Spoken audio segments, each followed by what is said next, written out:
반갑습니다. 네, 안녕하세요. 네. 중구청장 서양호입니다. 예, 취임하시고 6개월 정도 돼서 인터뷰했는데 이제 6개월 남으셨네요.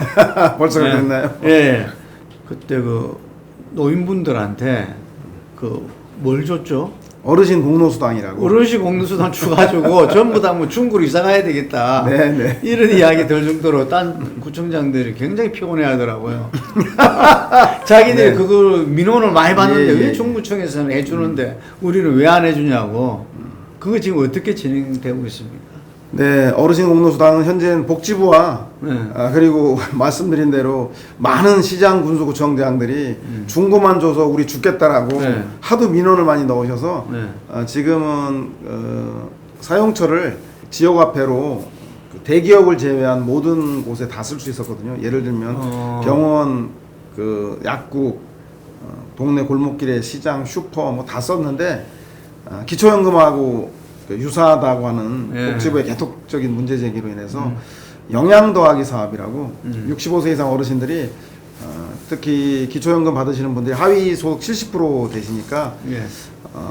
영양에 대해서 많이 부족할 테니 이 공로수당을 영양에만 써라 그래서 영양 더하기 사업 이라고 해서 이제 제한을 좀 두었죠. 그래서 애초에 그 공로수당이 그 탄생되게 된 배경이 기초연금은 원래 박근혜 전 대통령 시절에 은퇴하신 65세 이상 어르신들에게 정부가 최저생계비를 지원하겠다라고 하는 취지로 도입된 제도입니다. 네. 근데 우리나라 어르신들 1인당 그 최저생계비가 51만 원이에요.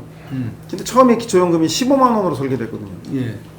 그 51만 원인데 15만 원 설계된 이유는 재원이 부족하다는 이유로 예. 15만 원으로 설계됐고 그리고 65세 이상 어르신 다 드려야 되는데 보편적인 은퇴하신 분들이 보편적으로 드려야 되는데 그 상위 소득 30%를 제외하고 전국에 있는 65세 이상 어르신들의 소득을 일렬로 쭉 세워서 하위 소득 70% 분들에게만 드리는 걸로 설계가 됐죠. 지금은 이제 문재인 대통령 들어서 30만 원으로 이제 인상이 됐는데 네. 그래도 차액 20만 원은 아무도 얘기하지 않고 있다. 그러니 정부가 이 차액 20만 원을 빨리 그 재원의 우선순위를 결정해서 빈곤과 벼랑 끝에 생존권에 몰려 있는 어르신들에게 그 최저생계비 50만 원에 빨리 기초연금이 도달하게 하자.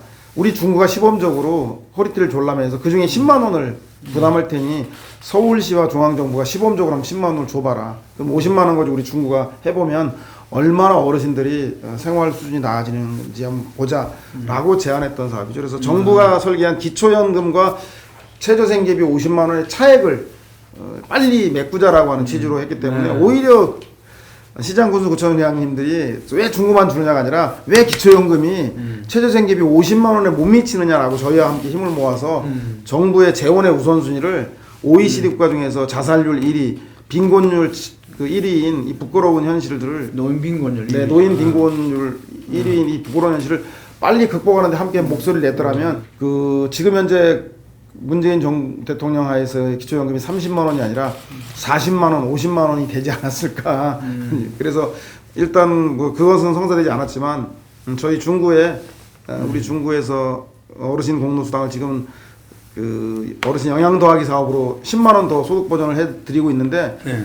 그 사업을 통해서 우리 중구에서 전체 중구민 구민 만족도 이것은 65세 이상만 하는 게 아니라 전체 국민들 대상으로 한 조사인데 압도적 1위가 노인복지, 어르신 공로수당이 가장 잘한 정책이다라고 예, 부정 만족도에도 나온 거 보면 노인복지 문제는 대한민국에서 가장 해결해야 될 급선무가 아닌가라는 것이 입증되었다 생각이 듭니다. 지금이라도 우리 시장 군수구청장님께서 중구만 주지 마라 할 게 아니라 빨리 기초연금 30만 원을 최저생계비 50만 원으로 인상해야 한다는 목소리를 함께 내주신다면 정말 좋겠습니다. 지난달 26일 날 서울 메이커스 파크 행복청사 착수보고 및 인쇄 클러스터 착수식 행사가 열렸습니다. 네. 우리 김부겸 총리님도 참석해서 첫 삽도 뜨고 그랬다는데 언론에서도 서울시의 랜드마크 같은 시설이 될 것이다.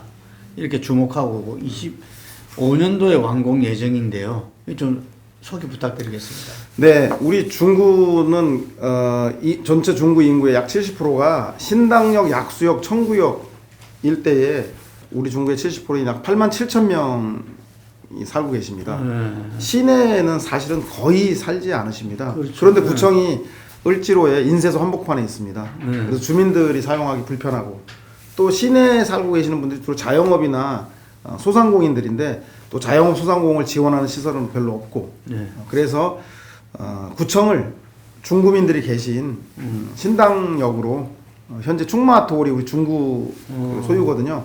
그래서 청사를 충마톨로 옮기고 충마톨은 말은 이름은 충무아톨인데 왜 신당동에 있습니까? 당연히 충무로로 와야죠. 그래서 충무아톨을 우리 현 구청 자리인 충무로와 가까운 이곳으로 서로 바꾸는 사업. 그것이 주민들에게는 청사를 그리고 도심 그 산업 소상공인들에게는 산업을 지원하는 충무아톨과 그리고 인쇄지원센터 그리고 정부가 추진하고 있는 행복주택 이 세 가지 주거와 산업과 문화가 복합적으로 지원되는 서울 메이커스 파크로 이곳은 이 구청 자리는 개발하고 충무아톨 자리에는 현 구청 청사와 의회 구민회관 그리고 체육센터 등이 건립됨으로써 행정과 나머지 복합적인 기능 등을 문화체육 복지들이 함께 지원되는 행정복합청사로 조성하겠다라고 하는 사업을 구청 예산도 아니고 또 서울시와 국가로부터 빚을 진 것도 아니고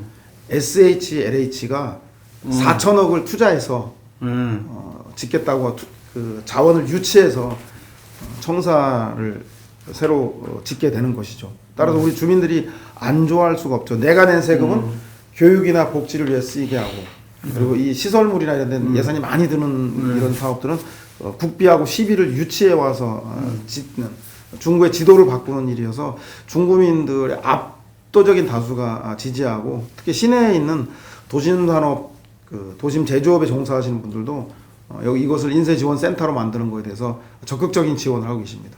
알겠습니다. 그리고 이 어떤 새로운 정책들 속에서 반향을 많이 일으키고 있습니다. 네네. 중구형 초동 돌봄이 또 난리라면서요. 이게 또.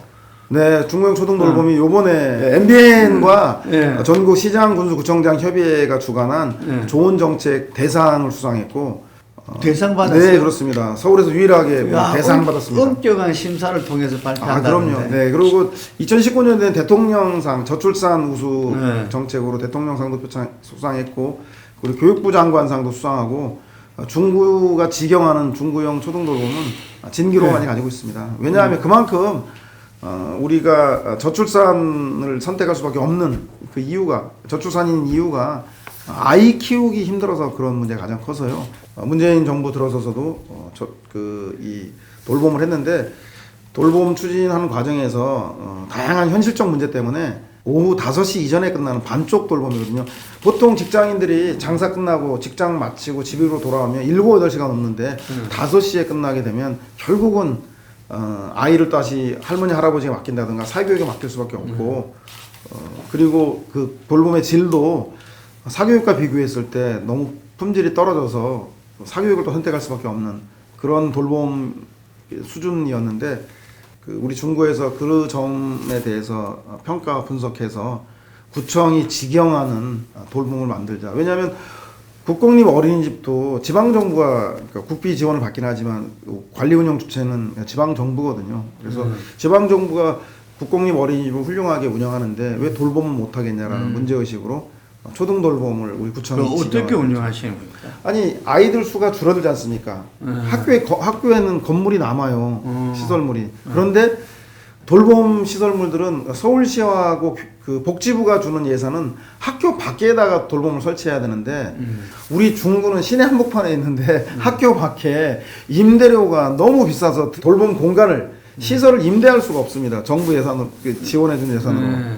그래서 지금 현재는 관내 우리 중구에 9개 초등학교가 있는데 모든 초등학교에서 구청 직영 돌봄을 하고 있고 학교가 시설이 좀 좁아서 부족한 것은 학교 밖에다가 7개 또 돌봄을 학교 밖 구청 직영 돌봄을 운영하고 있습니다. 그래서 전체 16군데 돌봄을 통해서 우리 관내에 초등학교 5,000명 중에서 약 20%인 1,000명을 구청이 직접 운영하죠. 예.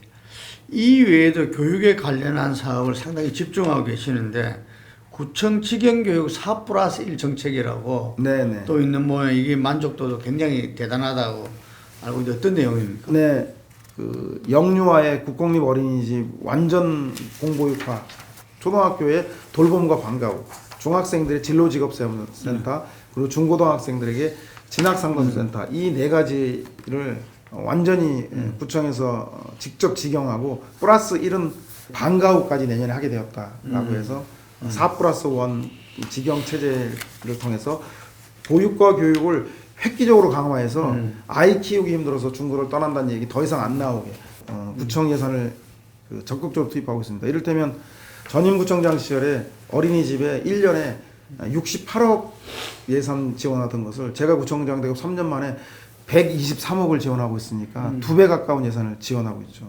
실제로 남산초하고 흥인초학 초등학교에 돌봄을 한 이후에 신입생이 1개 반씩 늘어났고요. 오. 그리고 예, 입시에 그 수시 입시를 잘 지원한 덕분에 2018년도에 우리 인문계고에서 대학 진학률이 25개 구청 중에 18위였는데 작년 12월 달에 조사해 보니까 25개 구청 중에서 강남 3구를 포함해서 무려 4위.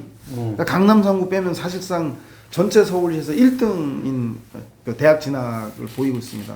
이 정도면 뭐 교육에 투입한 보람이 있지 않겠습니까? 예. 아유 대단합니다. 예. 그 다음에 특색 있는 사업 중에 또 하나 동정부 사업이라고 있습니다. 그죠?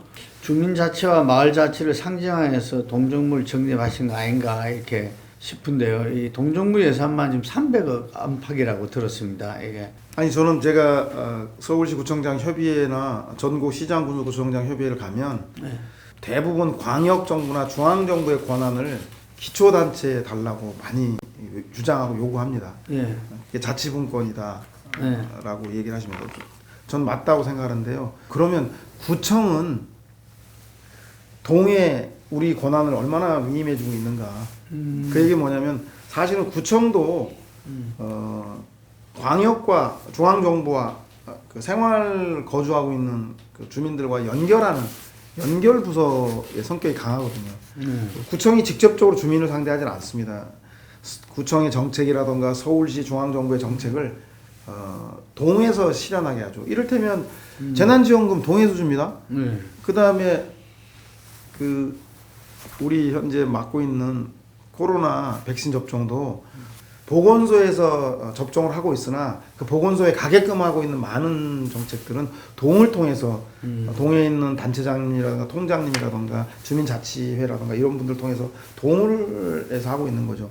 따라서 지금 우리 주민들은 도시를 관리하는 정부나 광역정부나 기초정부가 당연히 해야 될 하천의 관리, 상하수도의 관리, 도로와 공원의 관리 이런 것들은 당연히 그 정부가 해야 될 일이고 그것 말고 내가 관심이 있는 요람에서 무덤까지 다양한 그 생활 구정의 요구가 있습니다. 예. 그런 것을 내 생활과 멀리 떨어져 있는 구청이나 서울시나 중앙 정부가 해주는 것보다 우리 집 앞에 있는 동주민센터가 하나의 정부처럼 예산에 대한 결정권, 그다음에 사업에 대한 집행 권한이 있으면 얼마나 좋을까라는 신속하게 반응하고 바로바로 해결할 수 있으니까. 그래서 구청의 권한들을 동에게 위임함으로써 저희가 구청의 권한 중에 한 77가지를 동으로 위임하고 인력도 동으로 더 보내고 그 중에 가장 괄목할 성과를 보이는 게 청소 체계를 구에서는 중심으로 보면 구가 관리하는 구도로를 중심으로 가로 청소라고 해서 길 청소를 중심으로 진행하고 있습니다. 그런데 이 체계를 동네 주민들 골목 주민들 가장 많이 출근하고 퇴근하고 아이들이 등하교하는 골목길 중심에 동청소 체계로 바꿨더니 동이 놀라보게 깨끗해졌습니다. 주민들이 아주 깜짝 놀랄 정도로. 그래서 그런 것처럼 구청에서 하는 일들은 동과 광역정부와의 서울시와의 연결 업무들, 지원 업무, 그 다음에 예산이 균형적으로 쓰여지고 있는지 관리 감독하고 지원하는 역할만 하고 실제 많은 생활 구정의 업무들을 동에서 집행하는 게 주민들이 훨씬 더 만족도가 높아진다라는 거죠. 따라서 구청의 권한을 동으로 내리는. 그래서 그것은 제도의 문제라기보다는 저는 운영의 문제라는 생각이 들었어요. 지금도 주민자치회의 전부 개정안 내용을 보면 주민자치회 구성을 위한 절차에 대한 게 지나치게 많고요. 실제 주민자치회 권한에는 예산 편성권도 조례권도 그리고 그 동장에 대한 견제권도 선출권도 전혀 없거든요. 그래서 저는 결국은 그 제도의 문제라기보다 실제 자치분권에 대한 취지를 가지고 생활 구정을 한다라면 기관장이 운영을 어떻게 잘해 나가느냐도 또한 제도의 뒷받침 못지않게 중요하다는 생각이 들어서 구청장의 권한의 많은 부분들을 동장에게 주민들에게 드리고 있습니다. 네. 그리고 구청장 취임하시고 항학동 중앙시장 곱창 골목 다세대 주택으로 이사 가셔가지고 네. 쭉 걸어서 출근하신다고 들었습니다. 네. 그래서 뭐 엄청난 민원들도 많이 출퇴근길에서 들으신다는데 어떻습니까 그게? 제가 원래 구청장 선거 출마할 때는 중구에서 가장 세대수가 많고 주민들이 많은 선거의 전략에 도움되는 아파트로 이사 가서 살았는데 실제 그 아파트는 너무 주거 환경이 좋습니다. 인근에 크게 민원도 별로 없고 제가 취임하고 2018년도 8월이 최근 10년 동안 가장 더웠던 폭염이 심각했던 데입니다.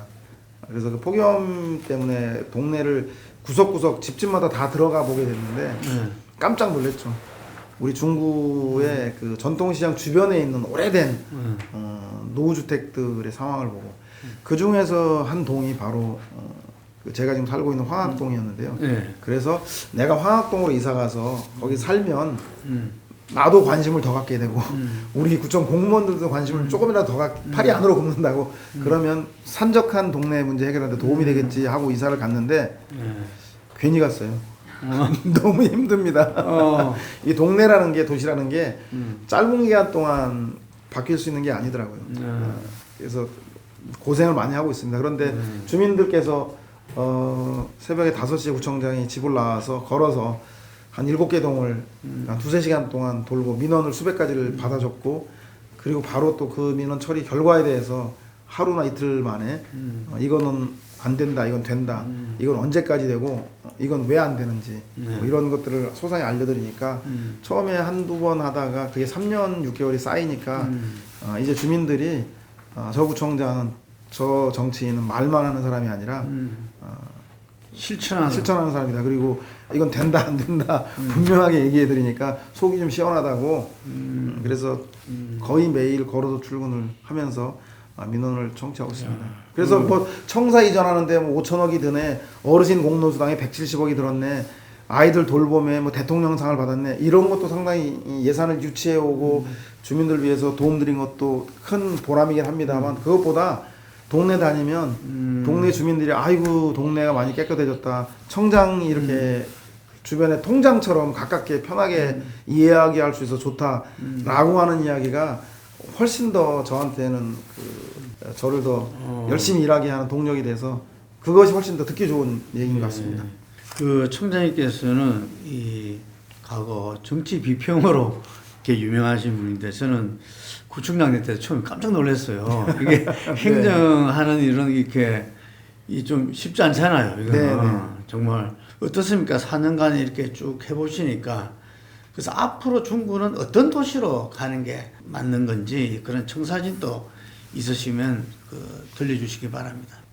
아침에 눈 뜨면 제일 먼저 빌라 창문을 먼저 하늘을 먼저 봅니다. 비 오면 시장 사람들이 나오지 말라 그래갖고요. 비 오는데 자꾸 걸거친다고.